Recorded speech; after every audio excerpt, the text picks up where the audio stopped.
Delfos, el oráculo del dios Apolo.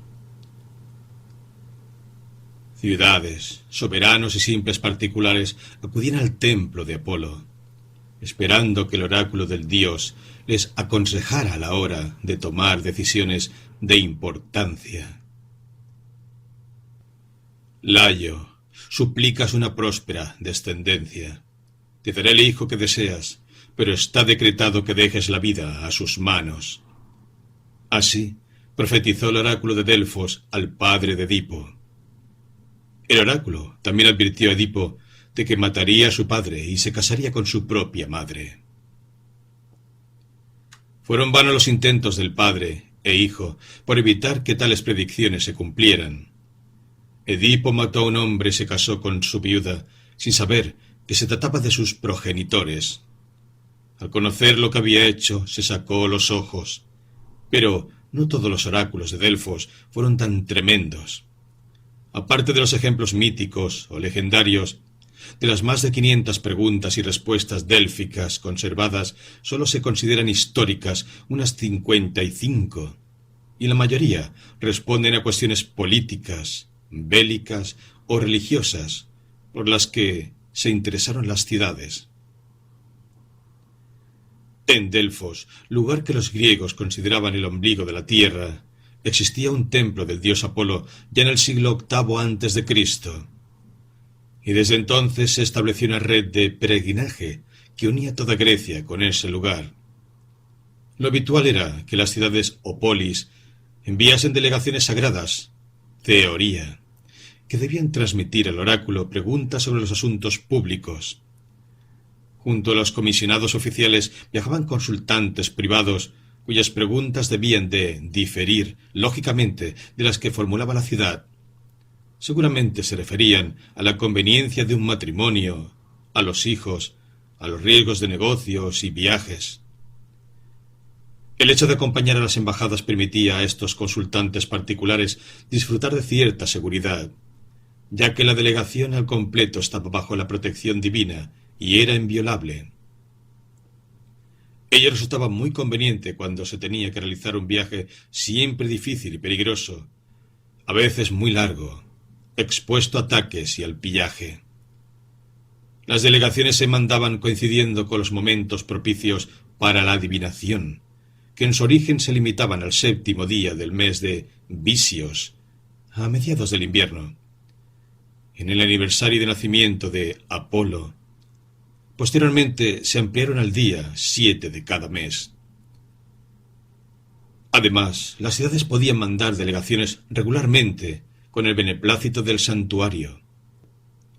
Los atenienses, por ejemplo, enviaban las llamadas pitais a Delfos si se veía un rayo en determinado lugar. El santuario también estaba abierto a preguntas durante las celebraciones de festivales como los de Carila o de Septerión, cada 8 años. Aunque al santuario acudía multitud de peregrinos en busca de alguna orientación sobre sus decisiones que debían tomar, la función esencial del oráculo no era predecir el futuro, sino proveer de sanción divina a las decisiones políticas de las ciudades. Ratificaba leyes e incluso constituciones.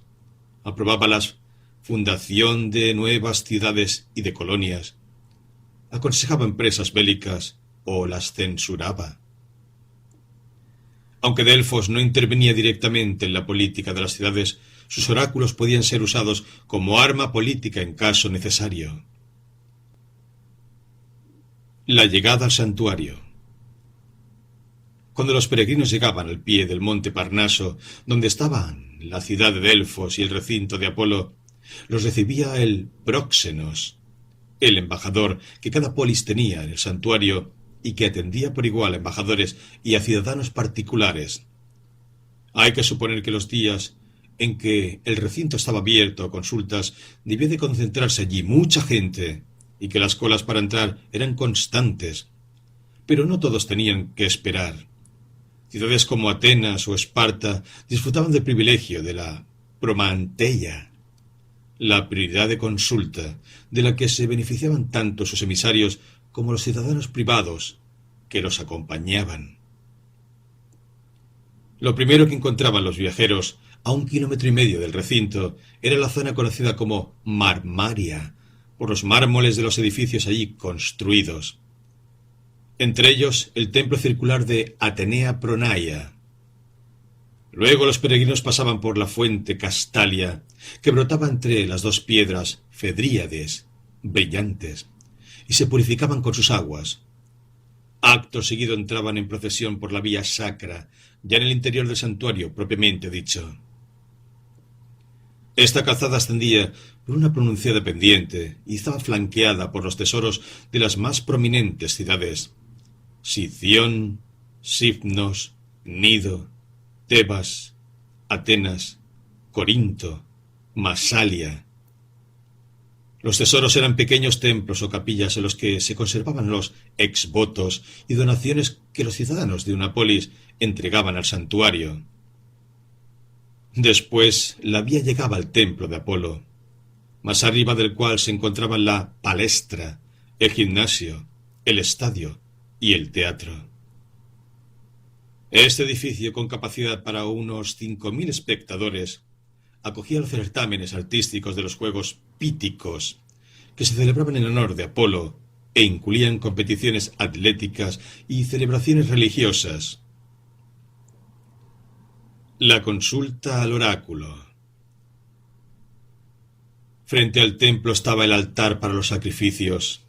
Las consultas al oráculo se pagaban en forma de sacrificio o de pastel.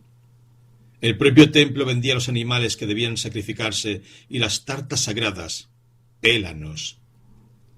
Aunque no se conocen las tarifas, es de suponer que el precio mínimo por la ofrenda sería asequible para un ciudadano medio.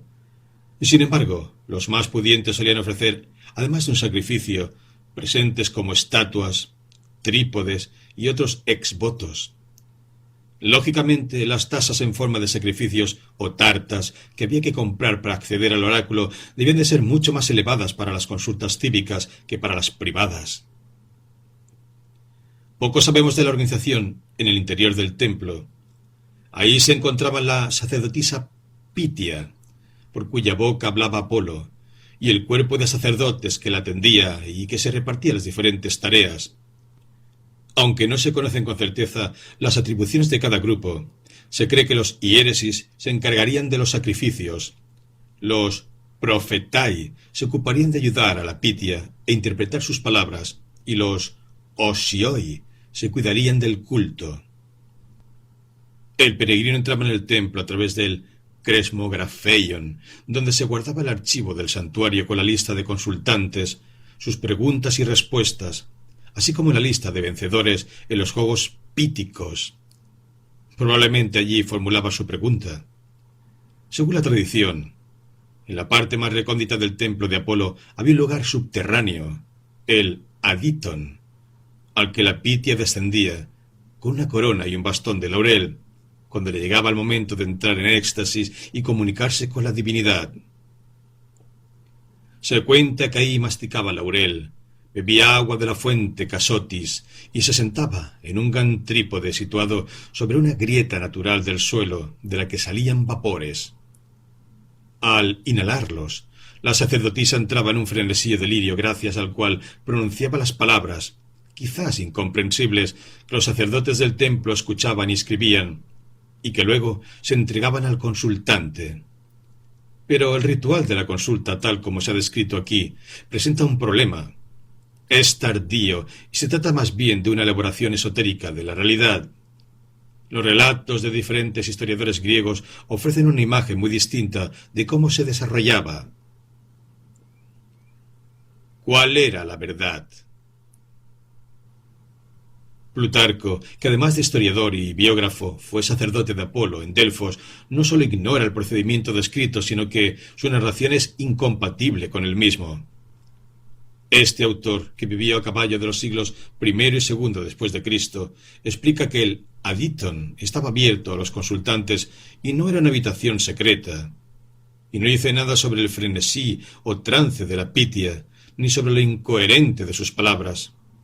Solo en una ocasión refiere que la sacerdotisa se retira a un lugar subterráneo, pero ello sucede en un momento en el que se siente indispuesta y no logra profetizar, cosa que la lleva a la locura.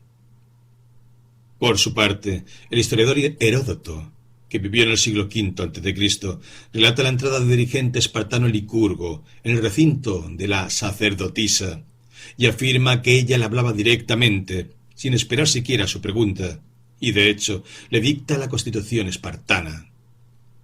También Jenofonte parece tener una relación directa con la Pitia, cuando, a finales del siglo V a.C., le pregunta qué dioses debe encomendarse para tener éxito en el viaje que luego narrará en sus Anábasis, el épico itinerario de un ejército de mercenarios griegos a través del imperio persa. Es más, algunos ejemplos de consultas históricas que conservamos presuponen no sólo que la Pitia estaba presente ante los consultantes, sino que se dirigía directamente a ellos, como cuando los atenienses le solicitaron que escogiera los nombres de las 10 tribus de su ciudad, o cuando los tesalios le pidieron que eligiera a un rey. Al parecer, en ambos casos se ofreció a la sacerdotisa una urna con distintos nombres para que ella eligiese. En definitiva, lo que ocurría dentro del templo y la manera en que actuaba la profetisa constituye un misterio. En cuanto al origen de su inspiración, se ha intentado explicar por el uso de sustancias psicoactivas que pueden estar presentes en el agua o el laurel, o por algún vapor que actuara sobre su conducta. Parece que está confirmada la existencia de etileno en el subsuelo de Delfos. Incluso hay quien afirma que pudo recurrir al hipnotismo o algún tipo de sugestión. La decadencia. Después de la consulta, el peregrino regresaba al Cresmografeion, donde los profetai le entregaban por escrito un informe oficial y la respuesta del oráculo, interpretada y formulada solemnemente, a menudo en verso. Tras esto emprendía el viaje de regreso a casa, tan peligroso como el itinerario de ida. De hecho, la gran cantidad de problemas y obstáculos a los que se enfrentaron los peregrinos entre el estallido de la guerra del Peloponeso, 431 a.C., y el advenimiento de Alejandro Magno, contribuyó a la pérdida de importancia del oráculo y al desuso de las rutas de peregrinaje. Durante la guerra, por ejemplo, los atenienses se acostumbraron a visitar el oráculo de Dodona, porque Delfos había caído en manos de espartanas. El prestigio de Delfos comenzó su declive tras la muerte de Alejandro, en 323 a.C., aunque continuó siendo un centro de atracción durante la época helenística y el período romano. Por fin, en el año 391 después de Cristo, el emperador romano Teodosio decretó el cierre de todos los oráculos y la prohibición de la adivinación de cualquier tipo. El cristianismo había silenciado la voz de los antiguos dioses.